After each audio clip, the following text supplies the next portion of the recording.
A gente pensa nas parábolas de Jesus e logo vem à mente aquelas histórias simples, contadas há 2000 anos, certo? Bom, talvez não seja bem assim. O que aconteceria se a maneira como nós lemos essas histórias hoje estivesse, na verdade, completamente errada, distorcendo toda a mensagem original? Então, essa é a grande questão. E a resposta, olha, A paz do Senhor para você e a sua família. Entendendo as parábolas da Bíblia. Antes de mais nada, eu quero dizer para você que no meu canal Ministério Ampliando Fronteiras, Ailton Santana, tem mais de 300 vídeos de temas diferentes para a sua edificação. Repetindo, Ministério Ampliando Fronteiras, Ailton Santana. Vamos entender um pouco sobre as parábolas, ok? Nós, aqui no Brasil, estamos estudando agora as revistas editada pela CPAD e o trimestre que acaba de começar está falando sobre as parábolas de Jesus. Parece muito comum os ensinamentos, muito simples, mas não é tão simples como algumas pessoas pensam. Simples para aquelas pessoas dos dias de Jesus, mas nem tão simples para nós. Eu não quero aqui ser extensivo, ou melhor, falar de uma forma geral o significado das parábolas, mas como orientar você, como encarar as parábolas para entendê-la, interpretá-la. Primeiro, entenda bem que parábolas não existem só apenas no Novo Testamento. No Antigo Testamento também existem parábolas. Mas eu quero falar mais a respeito daquelas que estão no Novo Testamento. Como entender? Você encontra uma parábola e você quer entendê-la. Como? Primeiro passo é quem está falando a parábola, quem está contando as parábolas ou a parábola. Segundo, por que, qual circunstância levou aquela pessoa a contar a parábola? Então, quem está falando e por que ela está contando? Quando Jesus contava uma parábola, sempre tinha um acontecimento, uma circunstância, um questionamento ou alguma coisa acontecendo em torno dele e de seus discípulos que levava ele a se interessar, a contar a parábola para que os discípulos entendessem lições a respeito do reino do céu.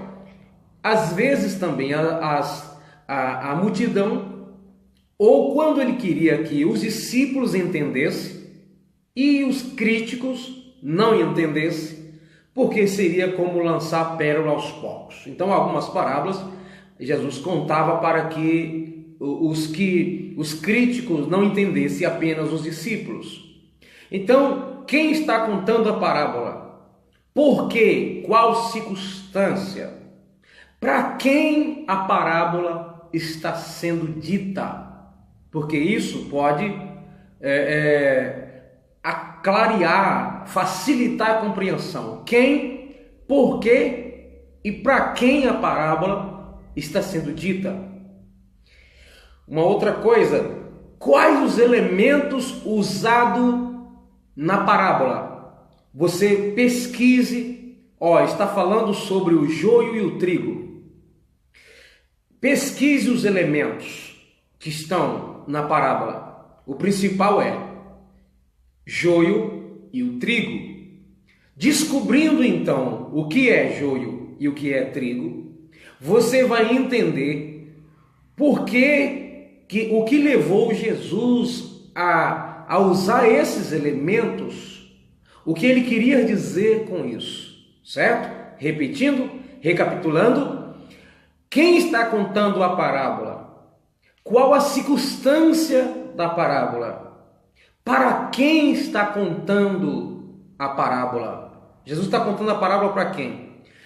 Os elementos que ele está usando na parábola, você precisa pesquisar e descobrir, porque nem sempre na Bíblia dá explicação. Teve parábola que Jesus contou e os seus discípulos pediram explicação, ou seja, Jesus explicou para eles porque nem eles mesmos entenderam. Talvez entenderam o elemento, mas a aplicação eles não conseguiram compreender. Mas em relação ao elemento, você sabe o que é joio e o que é trigo? Senão não entenderá a parábola do joio e do trigo. Na parábola do filho pródigo diz que ele desejava, quando ele saiu da casa do seu pai com a herança, ele foi cuidar de porcos e os porcos comiam alfarrobeira ou bolotas, um fruto de uma árvore, um fruto doce que geralmente os animais e a pessoa muito pobre comia essas bolotas, que é uma vagem doce que dá para o ser humano comer, mas geralmente a pessoa que não tem condições de comprar o seu alimento que comia na época. Ele desejava comer, sendo que ele era de origem de fazendeiro, de pessoas que tinham dinheiro, desejar comer bolotas, certo? Mas algumas pessoas, não entendendo o que é bolotas, alguns achavam que era comida própria de porco, alguns achavam que era até o excremento do porco, outros já vi pessoas achar que era lavagem, comida suja e imunda. Na verdade, era a lavagem da alfarrobeira, certo? Então entenda os elementos usados na parábola. Ou em qual cultura foi formulada a parábola? Por que isso é interessante? Porque dependendo da cultura, um elemento pode significar uma coisa. Mudando de cultura, esse mesmo elemento pode ter outro significado. E para entender a parábola, você vai ter que analisar Jesus ou alguém contando a parábola naquela cultura, o que aquele elemento ou alimento. Vamos lá, dê uma pausa aqui, sinal fraco da internet. Então, dependendo da cultura, o elemento pode ser mudado, o significado. Uma palavra, uma expressão, pode ter até significado oposto, contrário. A gente vai analisar um elemento usado na parábola e a gente analisa de acordo com onde eu nasci, o que aquilo significa. Mas dependendo outra região do país, aquilo pode ter um significado diferente, ou diversos significados, ou até um significado oposto, proposto por aquele que está contando a parábola, certo? Então, outra coisa que é principal, quando Jesus conta uma parábola, ela tem um ponto central. Jesus contou a parábola, o dever de orar sempre sem desistir. A parábola do juiz iníquo e da viúva. Então fala de um homem rico, que o juiz, que era juiz iníquo, que não temia a Deus, nem respeitava os homens.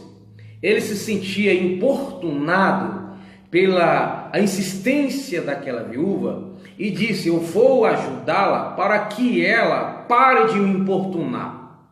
Então conta uma historinha para falar apenas o dever de orar sem desistir. Ali não é um estímulo a questão do levar a orar em si, mas orando por algo, por alguma coisa, seja insistente. Então eu preciso entender qual é o ponto central da parábola: orar sem desistir. Não é a mulher, não é o juiz iníquo, mas sim a atitude da mulher.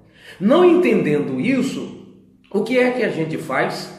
A gente começa a dar significado para coisas que Jesus não queria que tivesse aquele sentido.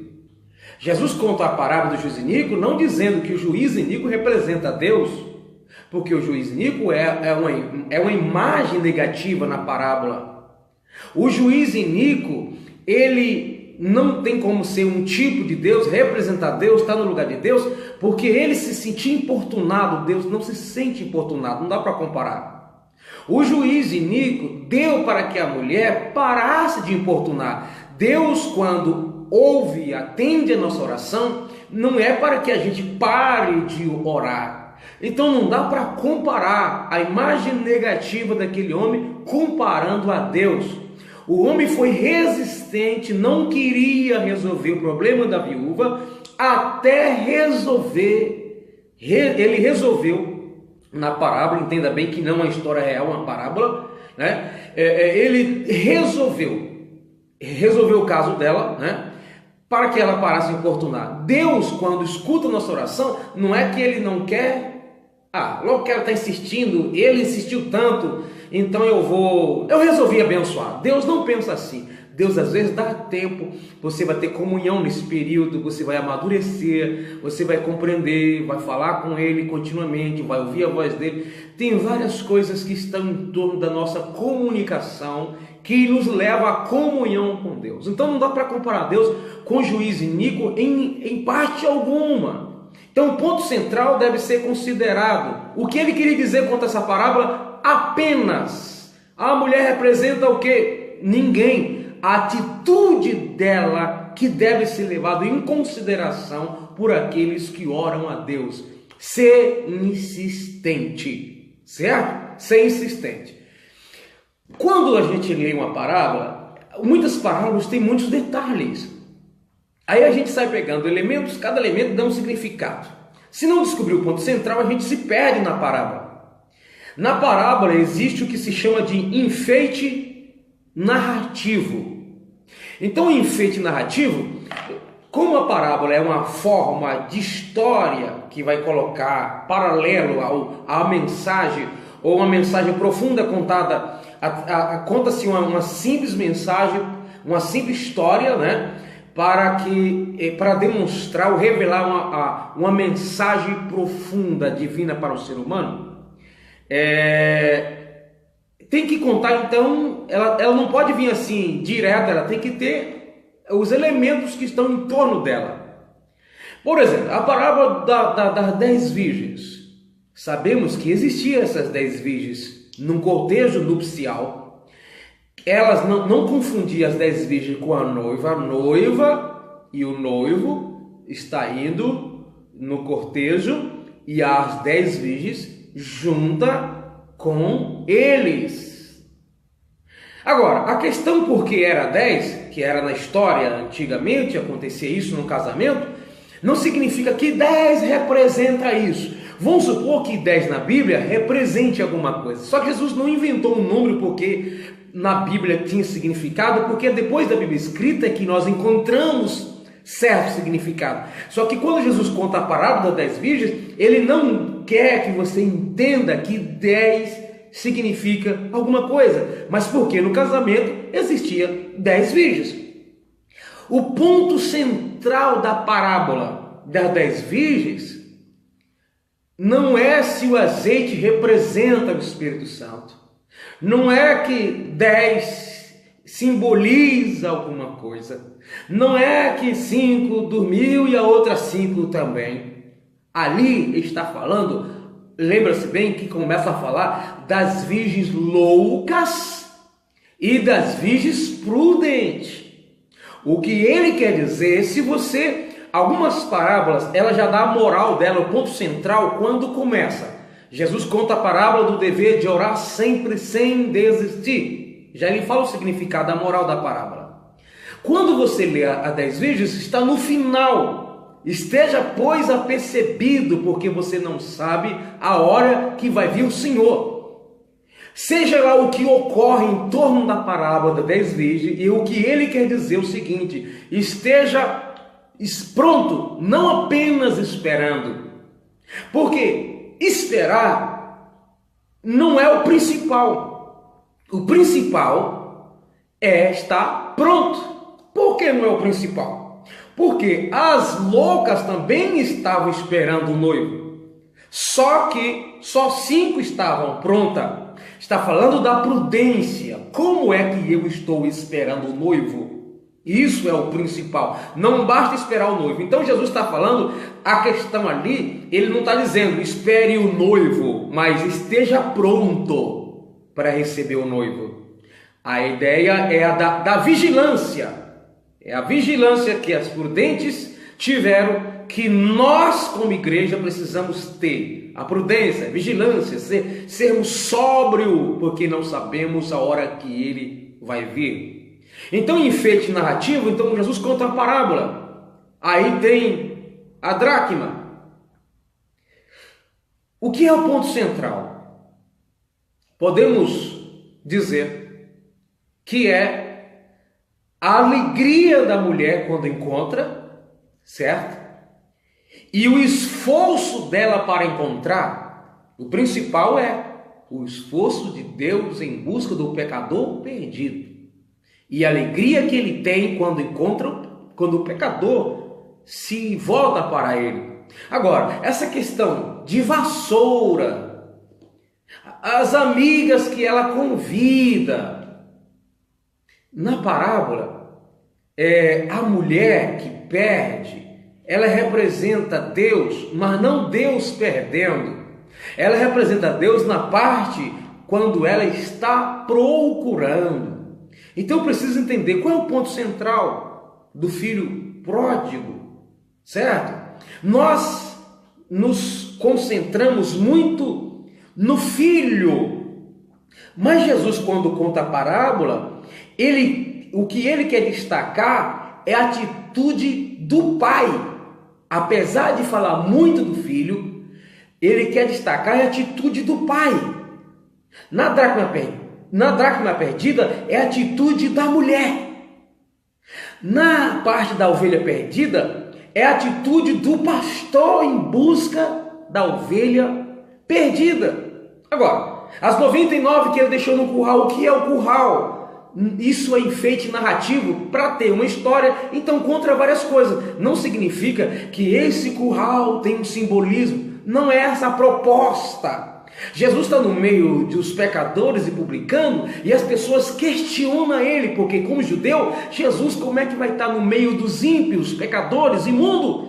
E ele, para ilustrar o coração de Deus em busca do pecador, que era o que Jesus estava fazendo, ele conta essa parábola com 3 características, falando de Deus esperando, de Deus procurando, de Deus amando, de Deus restaurando o pecador. As demais coisas são elementos que compõem.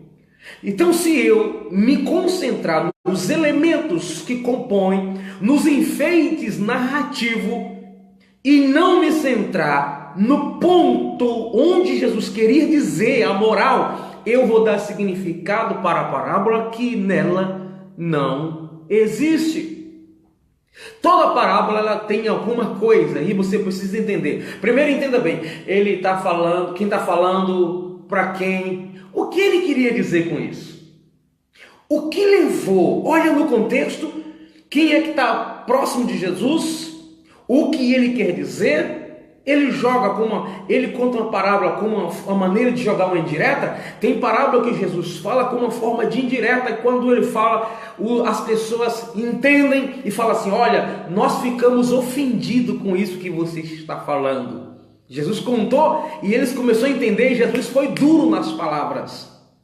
Então eu preciso entender quem, por quê, para quem, os elementos usados, a cultura e o ponto central. Não se perca na parábola nos enfeites narrativos, porque ele apenas faz parte. Tenta entender por que Jesus contou aquilo. Ele contou a parábola do semeador. Por que é que ele contou a parábola do semeador?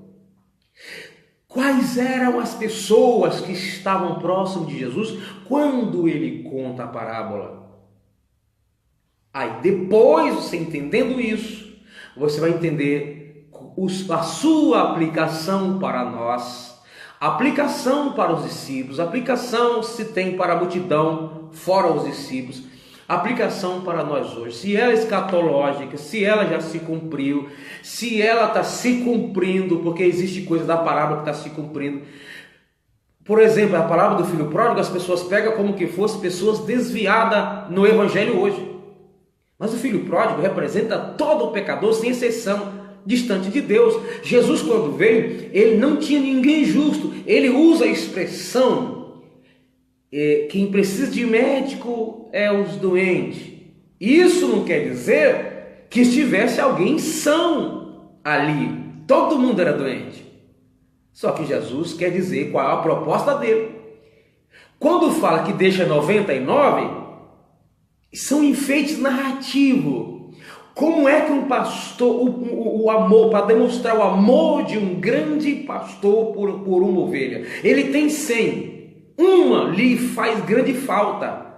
Então, por causa de uma, ele prende no lugar seguro as 99, deixa elas lá e vai buscar apenas uma. Está dizendo o grande amor que ele tem. Da mesma forma, esse grande amor que o pastor tem por uma ovelha, esse amor Deus tem por todos os pecadores. Não é que Deus tem um grupo que não precisa de proteção, ele deixou ali para ir buscar outras pessoas, nesse sentido de comparar curral, deixa protegida, certo? Não está falando que existe 99 e que tem os que representam uma ovelha, e essa ovelha é o gentio e as 99 é os judeus, porque Jesus disse que ele veio para o povo, para a casa, para o povo desgarrado, ovelhas perdidas na casa de Israel. Jesus chama o povo de Israel de ovelhas perdidas. Então quem eram as 99? É enfeite narrativo. É enfeite narrativo. A filha, a mulher da dracma perdida, era costume ela receber 10 dracmas. Tinha um valor sentimental enorme. Perder uma era como perder parte de uma coleção. Não era simplesmente um valor para comprar coisa. Ela recebia geralmente isso quando casava e levava para a sua residência junto com o seu marido. Era muito mais do que um dinheiro, o valor de um dia de serviço. Quando a gente lê o filho pródigo, e aí tem a filho pródigo e tem o irmão dele, é o esforço de Deus em busca do pecador, e quando o pecador volta, como é que Deus recebe? O filho mais velho, nesse caso, pode representar aqueles, os judeus. O filho pródigo pode até representar o gentio, mas no sentido geral, se você pegar do princípio da ovelha até o fim, o filho pródigo é todos os pecadores sem Deus, tá? Então que possamos entender melhor isso, como encarar a parábola, como entendê-la dentro da visão de Cristo, porque a gente vê, a gente ouve muitas coisas mirabolantes em torno das parábolas, como que ela fosse uma história que aconteceu e Jesus está repetindo. Não, é a forma de contar que é histórica, mas não é uma história que aconteceu e Jesus está pegando um gancho, aproveitando aquela história para contar. Não é isso, senão a gente vai fazer conjecturas em cima de parábola. Não, a parábola não permite conjecturas, porque não aconteceu aquilo. Tem base em coisas que acontecia, mas o específico contado por Cristo não aconteceu, tá bom? Então, que Deus tenha misericórdia, compartilhe esse vídeo nas suas redes sociais, tá bom? Que Deus possa abençoar a sua vida, a sua família, que juntos venhamos contribuir para que outras pessoas venham crescer. Compartilhe, e lá no meu canal Ministério Ampliando Fronteiras, tem mais de 300, 400 vídeos de temas diferentes. Você vai lá, dá um joinha pra gente, se inscreva no canal, comente, que Deus abençoe a sua vida. Abraço, boa noite, na paz do Senhor.